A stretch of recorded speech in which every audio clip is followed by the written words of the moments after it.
मैं मौर्य दीप पथिक संपूर्ण ब्रह्मांड की समस्त सृष्टि को मेरा सत सत नमन। मैं अनन्य शिल्पकार रचयिता एवं लेखक आपके समक्ष अपनी लेखनी के कुछ ऐसे महत्वपूर्ण बिंदु सामने रखूं ताकि आप मेरी इस यात्रा से परिचित हो सके।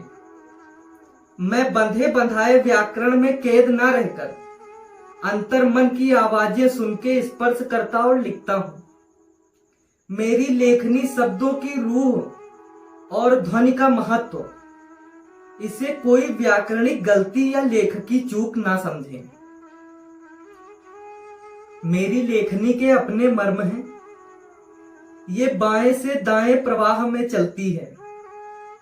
मेरे शब्दों के अंतिम अक्षर पे ये एड़ी वाला योजक, जिसे मैं राम सेतु कहता हूं, ये केवल एक मात्रा नहीं, एक चमत्कारी धागा है।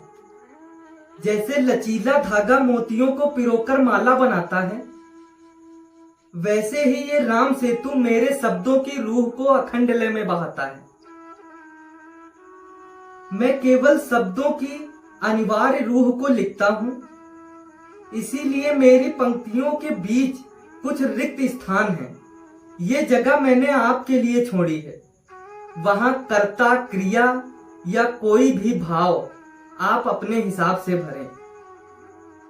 लय राम सेतु पुल, सृजनात्मक आप, कविता मेरी नहीं आपकी। शब्दों का दोहराव पुनरावृत्ति नहीं, अंतिम पराकाष्ठा है।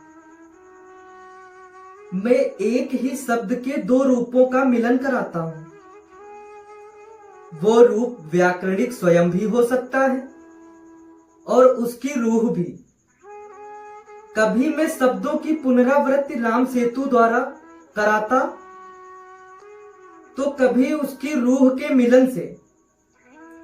ये वो पड़ाव है जहां अर्थ मौन हो जाता है और सिर्फ सत्य बचता है।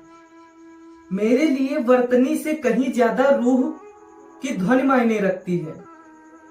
मेरी हर रचना का आरंभ ओम दीपे पाथी सरनामा यूं है से होता।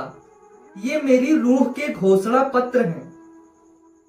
मेरी व्याकरण खुला चिट्टा, यहाँ भाषाई पेच शायद हर किसी की समझ से परे हो। ऊपर से देखेंगे शब्द दिखेंगे, पारखी नजरों से पढ़े, वो मेरी रूह के उन रास्तों पे तो आ सकते हैं, मगर मेरी मंजिल तक नहीं। शुक्रिया।